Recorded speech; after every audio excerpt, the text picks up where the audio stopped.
Now, these players are going to want to move out soon. I'd say that Micro sort of has the upper hand here because of the Mammoth tanks opposed to Cloverfield's separate Predator tanks.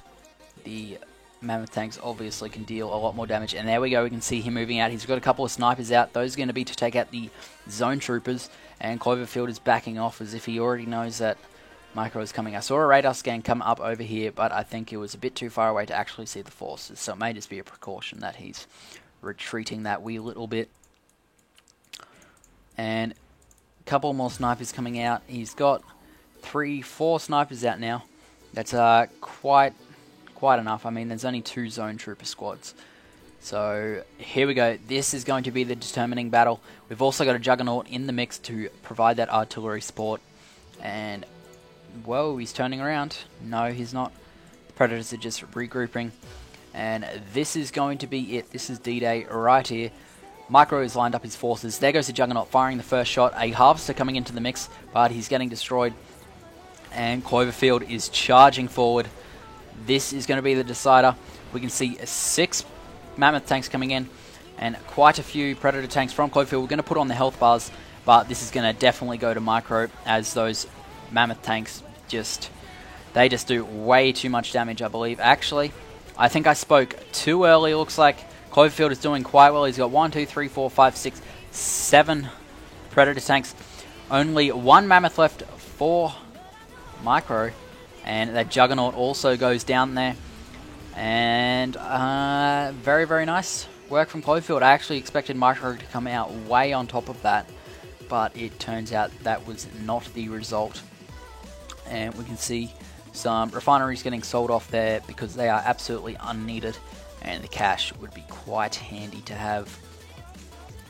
So we've got a engineer coming up here. He's going to try and recapture this Juggernaut hospital. Looks like there goes the barracks for Cloverfield as well, so he might be having the same intentions of capturing that. Let's take a look at the vision of both players.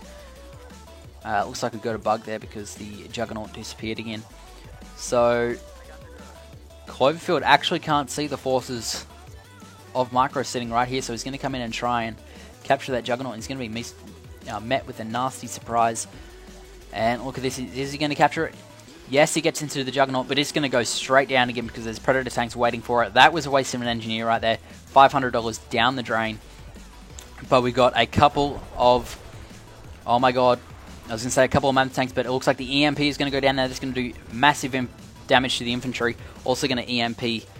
Oh, actually, only managed to EMP 1 Mammoth tank. Was pretty nice work there from Micro to be able to back off and avoid it.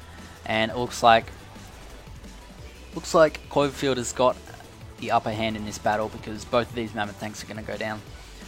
Mainly because that Juggernaut was able to provide supporting artillery fire.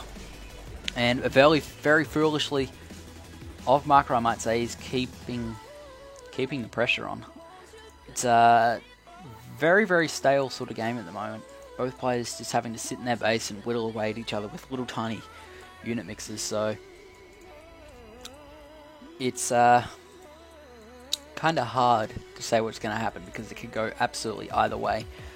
Micro definitely has a lot more structures because partly because Cloverfield actually just sort of sold off all his refineries and whatnot, but there he goes. He takes out a power plant of Cloverfield with 2 Firehawks, and that was actually an upgraded power plant, so that's going to deal a massive blow to his power output there. He's still got another, 2 power plants with the upgrade on them and another unupgraded one as well, so I believe he'll still have enough power. Yeah, he's still way in the power limit there. Now it looks like a couple of scouts coming out from Cloverfield. He's going to check out what Micro's got, and they're obviously going to get roasted as soon as they get there, so they can see that there's Mammoth tanks. He probably wouldn't have an idea of how many Mammoth tanks there are, but there's only 1, so it's not really an immediate threat. And also we've got 3 Pipples coming in from Cloverfield. He's going to do some harassment on this Harvester here. So 1 shot going off. Actually, he keeps reversing. He's going to take out the Firehawks. I forgot what it was called there for a second. And a Sonic Emitter comes down, and they're going to absolutely take out these Pipples. No, the Pipples get out of range before it's too late for them. But a Sonic Emitter will one-shot a Pipple. So it's very, very lucky that they got out of there in time. And it looks like they're going to take down this Harvester here, which is definitely not what Micro wants at the moment. He wants to be able to gather every single bit of Tiberium he has, since there's absolutely none left on the field. So he wants to be able to pick up all that little bit of regrowth that he's going to get. But look at this. The Orcas come back for Micro, and it's actually three Pipples one-shot an Orca it is.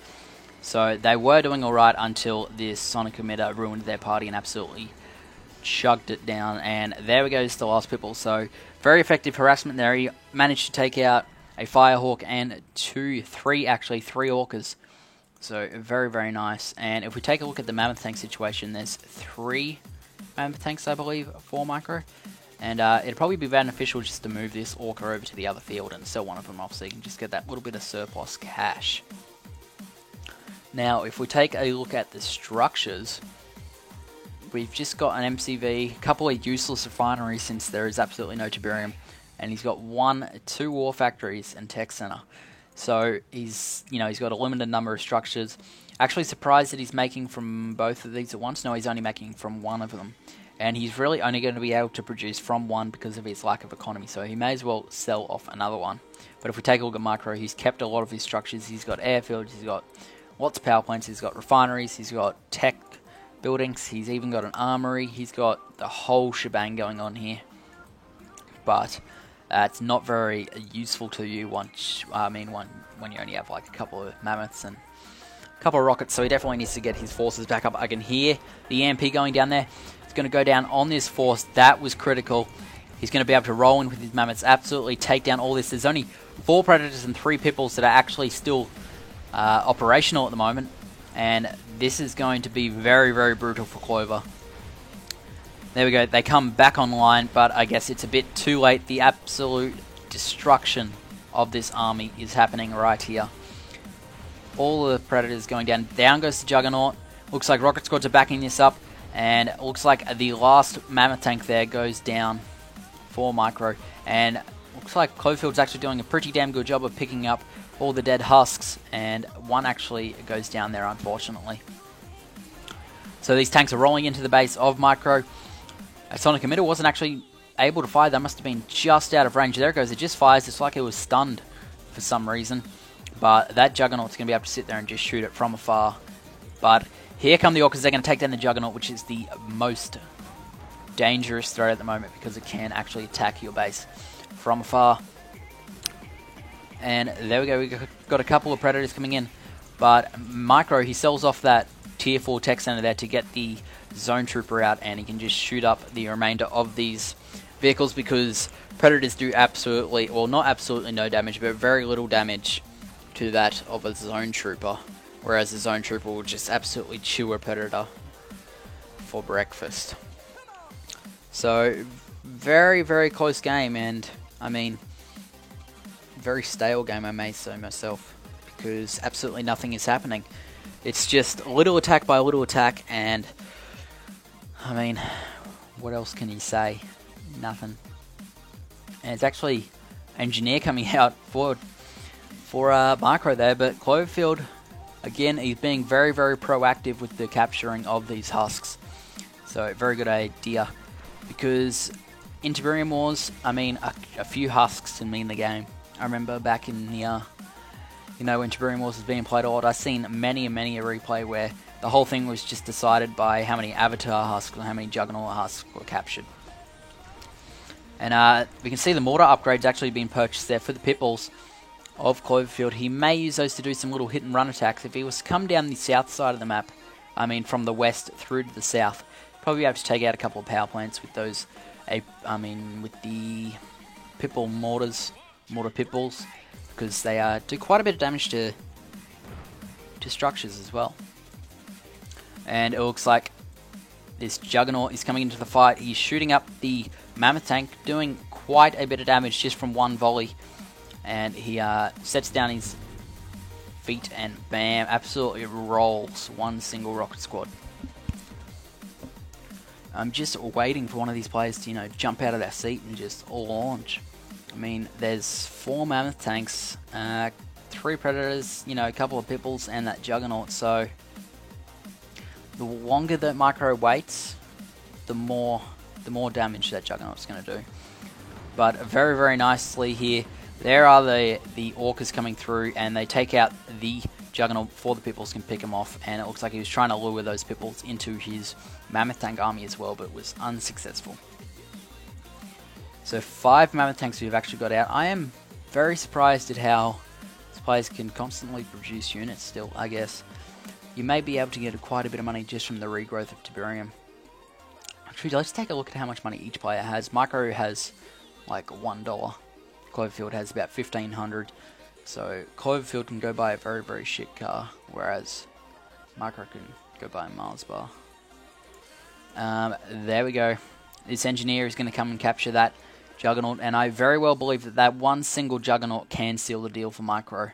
6 Mammoths he's got out, and that Juggernaut can be able to provide just that little bit of support artillery that you need sometimes to win a match.